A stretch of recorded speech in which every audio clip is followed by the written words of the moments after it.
India के शहर आगरा में मुगल एम्पायर के आर्किटेक्ट्स का एक ऐसा शाहकार मौजूद है जिसको आज पूरी दुनिया ताजमहल के नाम से पहचानती है। 42 एकड़ पर फैला दूर से ही चमकता हुआ ये मकबरा जहां अपने अंदर खूबसूरती के बागीचे सजाए हुए है, वहीं इसके ऊपर गम और उदासी के कई बादल अभी तक मंडला रहे हैं। लगभग 400 साल पहले बनाई जाने वाली ये खूबसूरत बिल्डिंग जहाँ अपने दौर की सबसे बड़ी और सबसे शानदार बिल्डिंग हुआ करती थी, वहीं आज इसको दुनिया का 7वां अजूबा भी माना जाता है।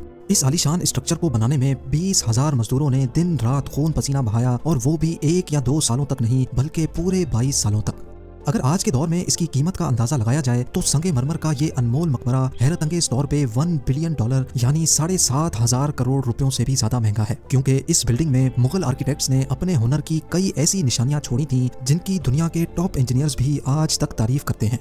इस बिल्डिंग को ऐसे डिजाइन किया गया कि जब मेन गेट के पीछे से इसको देखा जाता है तो ये काफी बड़ी लगती है, लेकिन जैसे ही मेन गेट की तरफ बढ़ा जाता है तो ऑटोमेटिकली इसका साइज छोटा होता जाता है। दिमाग को चकरा देने वाली ये कोई पहली ट्रिक नहीं थी जो मुगल आर्किटेक्ट्स ने इस्तेमाल की हो। इसके गिर्द चारों मीनारों को बिल्कुल सीधा खड़ा नहीं किया गया, बल्कि ये मीनार बाहर की तरफ थोड़ा झुके हुए हैं, क्योंकि अगर इनको सीधा खड़ा किया जाता तो दूर से देखने पर ये अंदर की तरफ झुके हुए लगते, जैसा कि इन मस्जिदों में आप देख सकते हैं। इन मीनारों को बाहर की तरफ झुकाने का एक और रीजन भी था, और वो ये था कि खतरनाक अर्थक्वेक की सूरत में अगर ये मीनार गिरे भी तो ये बाहर की तरफ गिरकर ताजमहल पर एक आंच भी ना आने दे। लेकिन आखिर माजरा क्या था कि इसको बनाने वाले किसी सूरत में इस पर एक खराश भी बर्दाश्त नहीं कर सकते थे। ताजमहल के वो कौन कौन से राज थे जिनको 400 साल पहले छुपाने की कोशिश की गई थी, और जब उस दौर में कंक्रीट या स्टील ही नहीं हुआ करता था तो आखिर इस आलीशान मकबरे और इस पर मौजूद 40 मीटर ऊंचे डूम को कैसे बनाया गया, ये सब और इससे भी ज्यादा आप जान सकेंगे आज की इस स्पेशल वीडियो में। नाजरीन, ये मामला स्टार्ट हुआ था सन 1607 में, जब इंडिया और पाकिस्तान के इस खित्ते में मुगल एम्पायर का होल्ड हुआ करता था। इस दिन मुगल शहंशाह का सबसे छोटा बेटा शहाबुद्दीन मोहम्मद खुर्रम 15 साल का हो चुका था, और उसी की सेलिब्रेशन के लिए आगरा फोर्ट में एक आलीशान पार्टी रखी गई थी।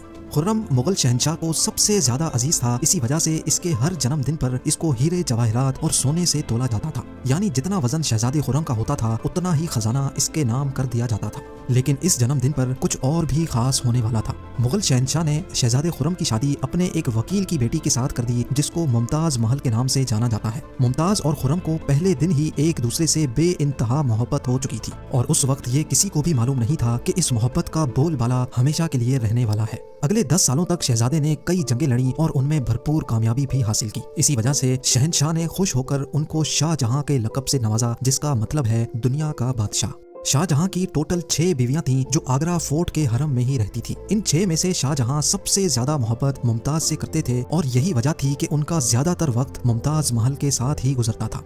वक्त तेजी से गुजरता जा रहा था, और 4 सालों के बाद यानी 1621 में मुगल शहंशाह अचानक चल बसे। शाहजहां जो पहले ही मुगल एम्पायर में खासा फेमस हो चुका था और जो शहंशाह का चहीता बेटा भी था, 1628 में यानी बाप की मौत के 7 सालों बाद उसने शहंशाह की गद्दी संभाल ली। पूरी मुगलिया सल्तनत अपने नए शहंशाह से बेहद खुश नजर आती थी। ये वो पीरियड था जब मुगल एम्पायर अपने पूरे उरूज पर थी, यानी पूरे इंडिया पाकिस्तान के साथ साथ अफगानिस्तान के भी कई हिस्सों में मुगलिया सल्तनत का राज हुआ करता था। सारे फैसले शाहजहां खुद करता था, जबकि मुमताज महल पीछे रहकर शाहजहां को मशवरे दिया करती थी। लेकिन किसी को भी इस बात का इल्म नहीं था कि ये खुशियां अनकरीब मातम में बदलने वाली हैं। गद्दी संभाले अभी 1 ही साल गुजरा था कि एक बार फिर से मुगल एम्पायर को दुश्मनों का सामना करना पड़ा। अगले 2 साल जंग चलती रही और शाहजहां को इस जंग में भी भरपूर कामयाबी नसीब हुई। लेकिन शाहजहां अभी इस कामयाबी का जश्न मनाते कि उनको एक अफसोसनाक खबर से आगाह किया गया। मुमताज महल जो कि शाहजहां के 14वें बच्चे को जन्म दे रही थी, उसकी हालत बिगड़ गई, और 17 जून सन 1631 को वो ना चाहते हुए भी इस दुनिया से चल बसी। पूरी मुगलिया सल्तनत का जश्न देखते ही देखते मातम में बदल गया। ये खबर जो शाहजहां पर आग बनकर गिरी थी, उसने तो जैसे इनकी दुनिया ही खत्म कर डाली। शाहजहां की सबसे पहली मोहब्बत और उनकी सबसे अजीज बीवी मुमताज महल इस दुनिया से रुखसत हो चुकी थी। कहा जाता है कि इस गम की परछाई ने शाहजहां को काले अंधेरों में धकेल दिया था। अगले 8 दिनों तक उन्होंने कुछ नहीं खाया, और अगले 2 सालों तक ना कोई मौसीकी सुनी और ना ही परफ्यूम लगाया। मुमताज महल ने मरने से पहले एक आखिरी ख्वाहिश की थी। वो चाहती थी कि उनकी कब्र दुनिया के सबसे खूबसूरत मकबरे में बनाई जाए। इस टास्क को और मुमताज महल की आखिरी ख्वाहिश को पूरा करने के लिए शाहजहां ने अपनी सारी दौलत और पूरी जिंदगी वक्फ करने का इरादा कर लिया। मुमताज के गुजरने के 6 माह बाद यानी 1632 में ही ताजमहल की कंस्ट्रक्शन का काम शुरू कर दिया गया। करीब 20,000 से भी ज्यादा मजदूर, पत्थर तराश और कारीगरों को पूरी सल्तनत से इकट्ठा किया गया। लश्करों के लश्कर शाहजहां के हुक्म पर आगरा बुलवा लिए गए थे। क्योंकि मुमताज की कब्र यमुना रिवर के बराबर में मौजूद थी, इसी वजह से इस जगह पर दुनिया की सबसे खूबसूरत बिल्डिंग बनाना काफी मुश्किल टास्क था। रिवर के किनारे जमीन काफी सॉफ्ट होती है और अगर यहाँ खुदाई का काम किया गया तो पानी का बहाव ताजमहल की फाउंडेशन को भी नुकसान पहुंचा सकता था। इस मसले से निपटने के लिए मुगल इंजीनियर्स ने यहाँ सबसे पहले जमीन के अंदर कई कुएं खुदवाना शुरू किए। मजदूर ये कुएं तब तक खोदते रहते जब तक खुश्क जमीन नजर न आ जाती थी। इन कुओं को पत्थरों और गारे से भरा गया और फिर उसके ऊपर पत्थरों के बड़े बड़े कॉलम्स खड़े किए गए। इस सारे काम को अंजाम देने के लिए मजदूरों के साथ साथ हाथियों की एक बहुत बड़ी फौज को भी इस्तेमाल किया गया। मुगल इंजीनियर्स की ये ट्रिक काम कर चुकी थी और अब एक ऐसी मजबूत फाउंडेशन तैयार थी जो नरम जमीन पर भी फौलाद बनकर खड़ी थी। फाउंडेशन के बाद अब बारी थी एक ऐसे बिल्डिंग डिजाइन की जो आज से पहले किसी ने भी ना देखा हो। एक ऐसा डिजाइन जो पिछले सारे रिकॉर्ड तोड़ डाले।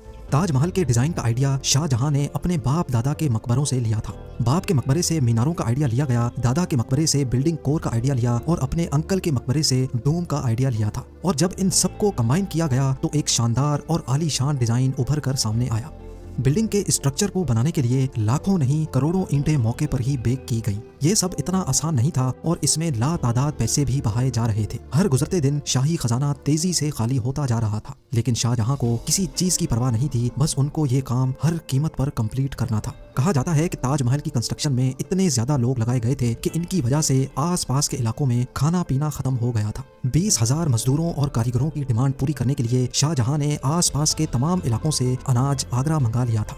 कई सालों की मेहनत के बाद बिल्डिंग का स्ट्रक्चर कंप्लीट हो चुका था और अब बारी थी इसको संगमरमर से सजाने की। ये संगमरमर आगरा से 400 किलोमीटर दूर राजस्थान से मंगाया जाना था, क्योंकि यहाँ का मकराना मार्बल आज तक दुनिया का फाइनेस्ट मार्बल माना जाता है। शाहजहां ने ताजमहल के लिए पूरा मकराना मार्बल रिजर्व कर लिया था, यानी जब तक ताजमहल की डिमांड पूरी नहीं हो पाएगी तब तक किसी को भी ये मार्बल खरीदने की इजाजत नहीं थी।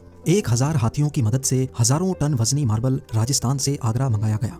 ताजमहल का ये खूबसूरत डोम इतना बड़ा है कि इसका अंदाजा सिर्फ आंखों से देखकर ही लगाया जा सकता है। आजकल इस तरह के डोम बड़ी आसानी से स्टील स्ट्रक्चर पर बनाए जा सकते हैं, लेकिन 400 साल पहले 40 मीटर ऊंचे डोम को बनाने में उनके पास सिर्फ पत्थरों का ही सहारा था। इस डोम को बनाने में मुगल इंजीनियर्स ने जो स्ट्रेस कैलकुलेशन की थी उसकी आज के इंजीनियर्स भी बहुत तारीफ करते हैं।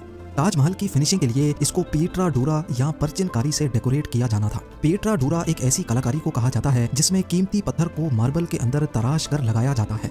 मार्बल को बड़ी महारत और बारीकी से कीमती पत्थर की शेप के हिसाब से तराशा जाता है और फिर उसमें पत्थर को ग्लू के जरिए चिपकाया जाता है।